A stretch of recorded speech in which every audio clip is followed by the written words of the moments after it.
जय श्री कृष्णा। इस कहानी में भीम और पवन पुत्र हनुमान की मिलन कथा और श्री कृष्णा लीला भाग 70 की कहानी का कथा वर्णन है। अगर आप चैनल में नए हैं तो चैनल को सब्सक्राइब करके श्री कृष्णा लीला भाग 1 से लेकर भाग 69 तक की कहानी को जरूर सुने। कहानी का शुरुआत इस प्रकार। श्री कृष्ण का महल, दिव्य कमलों की प्राप्ति। नारद बोला, जब श्री कृष्ण की पूजा के समय कुछ दिव्य कमल उनके चरणों में प्रकट हुए तो सभी चकित रह गए। वो पुष्प किसी साधारण वन से नहीं अपितु स्वयं श्री हनुमान द्वारा भेजे गए थे। कृष्ण मुस्कुराते हुए बोला, ये पुष्प मेरे जीवन में वह स्मृति लेकर आए हैं जो राम के काल से जुड़ी है। इन्हें अब उस स्त्री को भेजना उचित होगा जो सबसे अधिक तप से जुड़ी है, द्रौपदी। द्रौपदी का हृदय स्पर्शी आग्रह। भीम और द्रौपदी रात्रिकालीन शांत बगीचे में घूम रहे थे। द्रौपदी बोला, भीम, क्या तुम मेरे लिए वही दिव्य पुष्प ला सकते हो? जब से उन्हें देखा है हृदय विचलित हो गया है। भीम गर्व से कहा, क्यों नहीं। जिस भूमि पर भीम का चरण पड़े वहां फूल स्वयं झुकते हैं। मैं तुम्हारे लिए हिमालय से भी आगे से वे पुष्प लेकर आऊंगा। कैलाश के निकट दिव्य सरोवर। भीम अकेले विशाल वनों को पार करता है, पर्वत चढ़ता है और पहुंचता है यक्षों के क्षेत्र में। यक्ष दृढ़ स्वर में बोला, ये सरोवर हमारी रक्षा में है। जो भी बिना अनुमति पुष्प ले जाना चाहे उसे दंड भोगना होगा। भीम हंसते हुए कहा, मैं धर्मराज का पुत्र हूँ। फूलों का रक्षक कौन होता है? हटो मेरे मार्ग से। सघन युद्ध यक्षों की दिव्यता बनाम भीम की महाबली शक्ति। भीम और यक्षी का युद्ध आरंभ हुआ।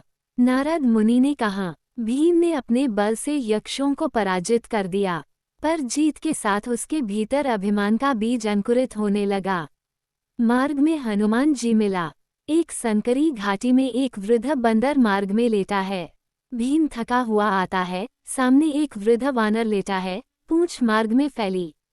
भीम कठोर स्वर में कहा, ए वृद्ध, उठो, मुझे मार्ग दो।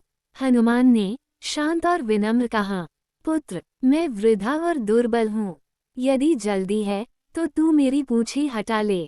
भीम कई बार प्रयास करता है, पूंछ नहीं हिलती। उसकी सांसें तेज होती हैं, माथे पर पसीना।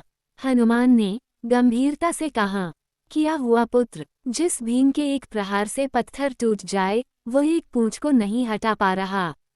भीम ने विनम्र हो जाता है। आप कौन हैं? ऐसी दिव्यता, ऐसा तेज। हनुमान जी का परिचय और विराट रूप दिखाते हुए हनुमान ने कहा, मैं वही वानर हूँ जिसने लंका जलाई, जो राम के चरणों का सेवक है। मैं तेरा ही भ्राता हूँ, वायुपुत्र हनुमान। भीम ने कहा, हे प्रभु, क्षमा करें, मैं आपको पहचान न सका। कृपया मुझे अपना विराट रूप दिखाइए। हनुमान जी का विराट रूप आंधी सी गर्जना, पर्वत सा शरीर, स्वर्णिम आभा। नारद मुनि का वृतांत। भीम ने वह रूप देखा जो आंखें झेल नहीं सकती थीं, पर उसकी आत्मा श्रद्धा से भर गई। हनुमान ने कहा, बल तब तक दिव्य नहीं बनता जब तक वह नम्रता से न जुड़ा हो। आज तेरा घमंड गया, अब तुझे वह पुष्प भी मिलेंगे और ज्ञान भी। हनुमान जी आशीर्वाद देते हैं, सामने पुष्पों का सरोवर स्वयं खिल जाता है। भीम नम्रता से कहा, प्रभु, आपने मुझे नई दृष्टि दी। ये पुष्प अब केवल द्रौपदी के लिए नहीं, मेरे जीवन के सबसे पावन उपहार हैं। जब मनुष्य बलवान हो जाए तो अभिमान स्वाभाविक है, पर वही बल तब दिव्य बनता है जब वह विनम्रता में झुकता है।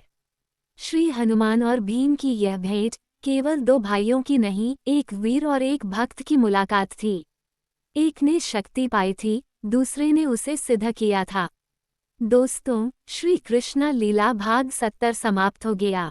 अगर आप भाग 71 का कहानी को सुनना चाहते हैं तो हमारे चैनल के साथ बने रहें।